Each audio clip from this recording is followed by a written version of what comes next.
Akhirnya dapat juga update Android 15 HyperOS 2.0 di Redmi Note 14 4G yang ada di tangan saya ini. Lumayan agak lama sih ya, saya tunggu update-nya ini lebih dari 2 bulan sejak pertama kali beli. But biasanya bukan rahasia umum lagi, HP Redmi kalau sehabis update kadang malah low performance dan kadang pula malah muncul bugs baru. Karena itu sebelumnya saya agak ragu sih mau update ke HyperOS 2.0 atau tidak. Update tidak. Dan akhirnya kepencet.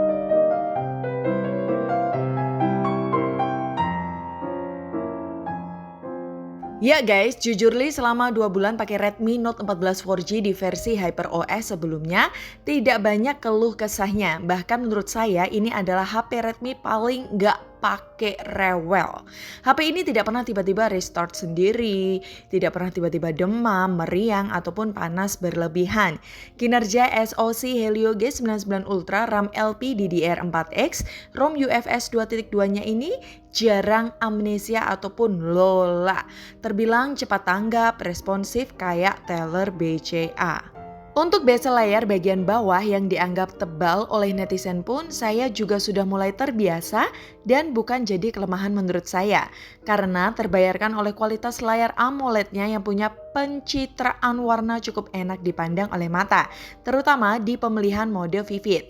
Ukuran layarnya juga pas 6,67 inch dan selama 2 bulan saya pakai, saya teliti belum terjangkit shadow. Layarnya pun cukup tatal ya dalam ketik-ketik pesan. Walaupun mesin getarnya buruk, jadi ya mending dimatikan aja. Apalagi jika HP ini dibawa ke ranah outdoor, tingkat kecerahannya masih sangat mumpuni, masih bisa terlihat jelas. Kaca pelapisnya pun nggak tanggung-tanggung, terlindungi oleh Corning Gorilla Glass 5. Jika cuaca mulai hujan, Anda tidak perlu khawatir. Redmi Note 14 4G sudah punya lisensi IP54 yang sanggup pula menerima respon kontrol ketika layar basah atau berminyak. Desain punggungnya pun juga cantik. Kini terlihat lebih clean karena teksturnya tidak mudah dikotori oleh sidik jari. Dan terlebih lagi nih ya, HP ini punya dual speaker stereo with Dolby Atmos. Untuk mendengarkan konten podcast khususnya, output voice-nya cenderung lebih bulat daripada Redmi Note 13 4G terdahulu. HP ini juga masih punya lubang jack audio, IR blaster, dual mikrofon, NFC, Wi-Fi sharing, FM radio, kompas, gyro hardware, OTG, sensor detak jantung, dan in-display fingerprint dengan paket penjualan yang lengkap. Di dalam kotaknya ada casing hitam yang trendy, ada skin protectornya, dan tentu sudah ada kabel USB A to C beserta charger 33 watt. Menurut saya, HP ini adalah seri Redmi dengan price to performance terbaik. Plus punya baterai 5500 mAh terawet sejauh yang pernah saya coba ya. Problemnya mungkin sepele pada fitur dan bugs yang perlu dibenahin, yaitu masalah refresh rate adaptifnya yang tidak bisa turun otomatis ke 60 Hz ketika layar berhenti. Terus pada fitur jendela mengambangnya tidak ada pilihan aplikasi YouTube. Jadi di HP ini kita tidak bisa buka aplikasi YouTube secara pop-up. Dan masalah klasik terakhir tentang frame rate-nya yang terlock 60 fps tiba-tiba di saat kita bermain game. Padahal kita pilih opsi frame rate 90 fps. Kejadian ini mirip dengan penyakit Poco M6 Pro. Entah ini bugs penghemat baterai atau Redmi sengaja kasih limit pada performanya. Nah, setelah dapat update terbaru HyperOS 2.0 Android 15 pada Redmi Note 14 4G ini, akhirnya masalah itu sudah bisa dibudidayakan. Alias tetap aja gitu loh ya, tidak ada perubahan guys. Bugs tersebut tetap dirawat penuh dengan kasih sayang oleh Redmi. Refresh rate adaptifnya tetap tidak bisa berjalan sebagaimana mestinya. Tetap stuck di 120 Hz ketika layar berhenti. Begitupun juga dengan opsi pop-up YouTube juga tetap tidak disediakan. Padahal brand lain bisa loh. Mungkin Redmi sudah tekan kontrak sama YouTube agar user Redmi segera berlangganan YouTube Premium. Tapi untungnya penyakit lock FPS dalam bermain game ada sedikit perbaikan. Pada versi HyperOS sebelumnya, dalam satu kali match, biasanya kami perlu lakukan ritual khusus on atau off-kan penghemat baterai sampai 2 kali, bahkan bisa 3 kali dalam satu kali match. Ketika frame rate-nya sudah mulai ke lock. Dan kini update HyperOS 2.0 tetap masih ngebug sih ya, cuma sekarang rasionya tidak sering. Cukup sekali sentuh saja penghemat baterai sebelum main game, maka aktivitas game dari awal sampai akhir frame rate-nya akan aman. FPS-nya masih bisa turun sih jika war, tapi itu terbilang wajar, bukan bagian dari bug. Saya nggak habis pikir Redmi kasih update HyperOS 2.0 ini buat apa? Kok bugs-nya masih ada? Tapi kalau kita ngomongin kelebihan dan kekurangan HyperOS 2.0 di Redmi Note 14 4G, tentu ada sebagai pembeda dari versi sebelumnya. Kelebihan pertama pada HyperOS 2.0 ini, di saat kita swipe control center atau geser ke kiri untuk lihat notifikasi. Redmi Note 14 4G ini punya efek transisi yang lebih halus dan fluid. Widget volume dan kecerahannya juga punya efek zoom like iPhone jika kita tahan. Untuk kekurangannya pada background control centernya aja, yang masih tetap berwarna grey atau abu-abu. Tidak bisa transparan seperti versi Pro atau Xiaomi. Kelebihan kedua di bagian lock screen-nya. Kini kita dikasih pilihan screensaver baru yang terlihat lebih fresh, cuma kekurangannya Redmi Note 14 4G tidak kebagian personalisasi efek dynamic khas HyperOS 2.0. Kelebihan ketiga beralih ke bagian home screen. Saat kita mau pindahkan apps ke tempat lain, kini UI HP ini punya efek memantul ringan jika kita benturkan dengan aplikasi lain. Kalau di versi sebelumnya tidak ada. But kalau Anda mengincar fitur edit icon apps yang bisa merubah icon apps standar menjadi mode pilonjong ukuran 2x1 atau 1x2 sebagaimana menjadi kelebihan utama HyperOS 2.0, sayang sekali fitur ini di Redmi Note 14 4G tidak disediakan. Keempat, mengenai efek animasi charging. Baru Redmi Note 14 4G bisa mencicipinya. Kini animasi chargingnya terlihat lebih elegan dibanding sebelumnya. Dan yang paling menarik, untungnya Redmi Note 14 4G ke bagian fitur Circle to Search. Fitur ini diletakkan di sub menu setelan tambahan pada menu setelan, jadi harus Anda aktifkan terlebih dahulu.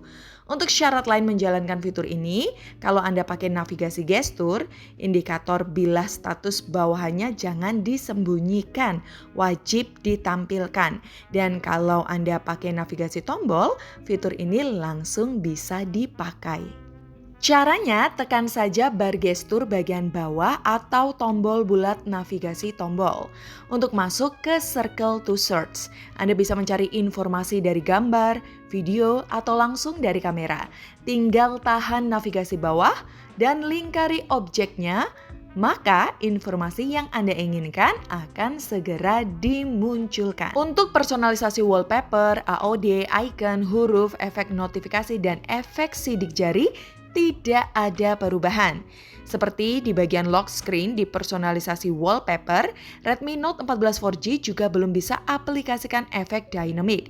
Cuma bisa kasih efek wallpaper blur dan bergulir. Untuk fitur AI juga tidak ada yang baru.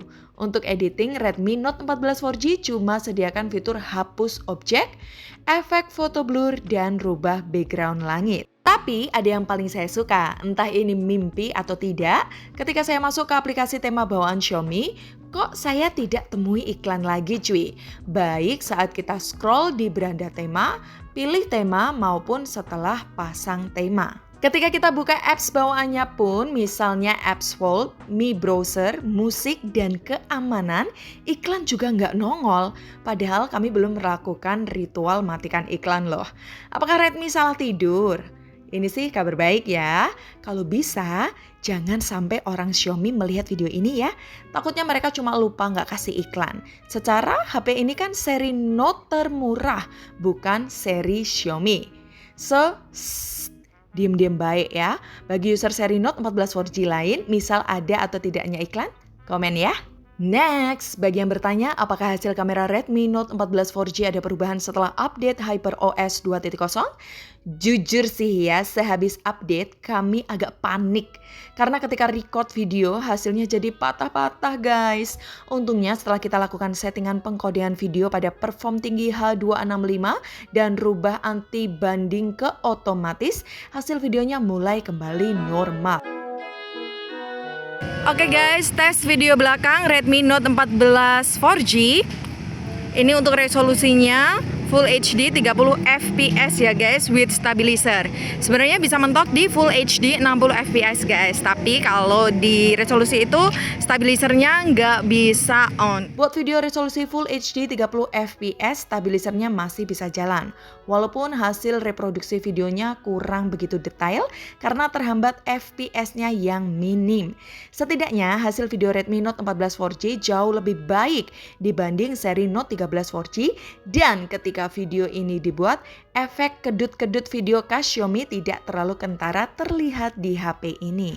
Terus spesialnya, HP ini punya video Pro dan punya resolusi video maksimal Full HD 60 fps.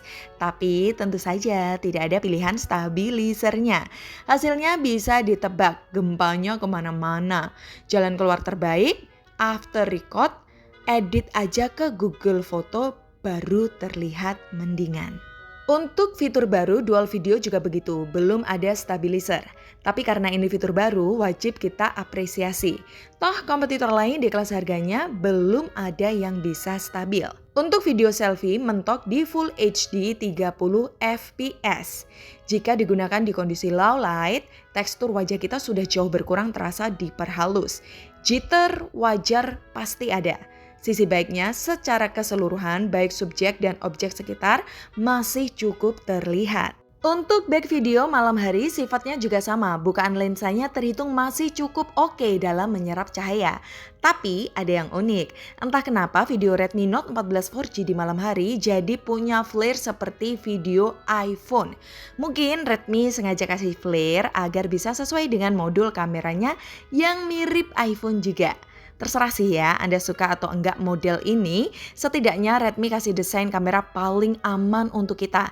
Daripada Redmi bikin ide nyeleneh, bagi mereka mending tempel model kamera populer. Mudah diterima pasar, lebih hemat waktu, dan hemat biaya riset. Nah, walaupun ketiga lensanya mirip boba iPhone, Redmi justru melenyapkan lensa ultra wide. Kita harus puas menerima kamera utamanya 108 megapiksel dengan bukaan f1.7 beserta dua lensa gimmick 2 megapiksel. Untuk OIS tentu tidak ada, jadi jangan ditanyakan. Untuk kamera selfie, HP ini ada upgrade dari seri sebelumnya menjadi 20 megapiksel f2.2. Untuk hasil warna fotonya kami nilai tidak terlalu lebay, masih soft, enak dipandang, di objek dekat pun fokus tetap terjaga. Jika di indoor pada subjek manusia juga punya detail wajah yang clean. Di saat cahaya masuk gak merata, shadownya juga mengikuti tanpa mempertajam bagian lain. Terlebih lagi di outdoor tentu hasilnya jauh lebih baik. Cuma kalau dirasa cahaya sekitar terlalu keras, kita harus pintar turunkan tingkat kecerahannya agar hasilnya terlihat lebih alami. Dan jika beralih ke foto low light juga begitu, kami tidak bisa kritik. Hasil back dan selfie mode malamnya sudah cukup baik, minimal jelas terlihat tidak terlalu gelap. Kami rasa Anda tidak perlu download Gcam walaupun HP ini juga support. Dilanjut pada bagian baterai dan performa guys. Syukurnya HyperOS 2.0 tidak banyak merubah sesuatu yang sudah baik sebelumnya di Redmi Note 14 4G. Ketahanan baterai dan suhunya masih prima dan terjaga. HyperOS 2.0 sanggup menyelaraskan prosesor Helio G99 Ultra dengan baterai. Redmi juga punya struktur motherboard yang lebih dipertebal, sehingga kinerjanya tidak terlalu membiaskan suhu panas yang berlebih. Paling panas sepengalaman kami pakai dalam bermain game di ruangan sejuk non-AC maksimal hanya 42 derajat Celcius, sedangkan untuk kebutuhan harian sekitar 36-40 derajat Celcius saja. HP ini punya 10 multitouch dan touch sampling rate 250 Hz. Bernilai Antutu 400 ribuan, feel main game pada HyperOS 2.0 menurut kami tidak ada keluhan fatal touch delay atau apapun. Untuk bermain game Mobile Legends, settingan Super Ultra Shadow Off pakai Wi-Fi plus data, bermain 30 menit habiskan baterai 10%, suhu 39 derajat Celcius dengan FPS rata-rata 79 FPS. Untuk main PUBG, settingan Smooth Ultra, bermain 18 menit, pakai data operator plus record game, habiskan baterai 8%, FPS rata-rata 37 FPS. Main game FF, settingan Ultra High Shadow On selama 15 menit, pakai data operator, habiskan baterai 5%, suhu 41 derajat Celcius, dapatkan rata-rata 52 FPS. Main Genshin Impact settingan Lawless 60 FPS pakai Wi-Fi only, main 30 menit, habiskan baterai 11%, suhu 39 derajat Celcius dengan rata-rata 40 FPS. Dan untuk kecepatan charging, Redmi Note 14 4G punya speed charger yang lumayan cepat 33 watt. Dari kapasitas 10% ke 100% butuh waktu 1 jam 25 menit. Lewat skenario pemakaian normal ala saya untuk lihat YouTube, dengerin musik, scroll TikTok, chatting, calling, main game ringan, pakai single SIM, nyalakan dark mode dan penghemat baterai di 40%, SOT baterai 5500 mAh-nya masih bisa tembus ke 10 jam. Dari jam 8 pagi sampai jam 9 malam, baterai masih tersisa 20%. Untuk penangkapan sinyal by operator kami masih no complaint. Tangkapan sinyal di perkotaan jelas oke. Diajak nge-mall masih sip. Diajak ke dataran tinggi, HP ini juga masih kerap dapat jaringan 4G+. Sedangkan untuk penangkapan sinyal Wi-Fi juga tidak ada masalah. Contoh saat HP ini saya gunakan di lantai 2, dia masih bisa tangkap sinyal Wi-Fi di lantai 1. Padahal jelas terlihat ya, Wi-Fi di lantai 1 sudah setipis harapan Anda untuk dapatkan si dia. Asik. Karena jarak router Wi-Fi-nya sudah cukup jauh. Tapi tetap Redmi Note 14 4G masih bisa memanfaatkannya. So, kesimpulannya saudara-saudari yang terhormat, Redmi Note 14 4G sudah bisa mengembalikan kehormatannya sebagai seri Note andalan Redmi. Karena menurut kami sejak Redmi Note 5, seri Note selebihnya lebih banyak drama. Isu baterai boros lah, isu mudah panas lah, kamera jelek lah, dan keluh kesah lainnya. Secara pribadi sih saya sudah puas dengan seri Note 14 4G. Walaupun masih ada kekurangan serta bugs yang masih perlu diperbaiki. Tapi masih bisa saya tolerir. Yang terpenting, kebutuhan esensi utama kita terhadap smartphone sudah sanggup terpenuhi oleh HP ini. Bonusnya lagi, Redmi juga kasih garansi 15 bulan kepada Anda, plus update operating system yang panjang. Redmi Note 14 4G bisa menemani Anda hingga Android 18 dan security patch 6 tahun ke depan hingga 2031.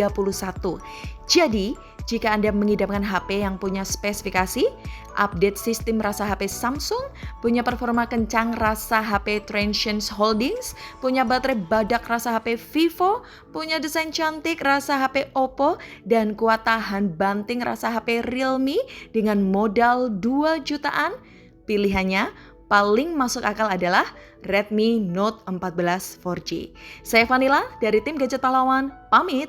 Bye guys, semoga bermanfaat.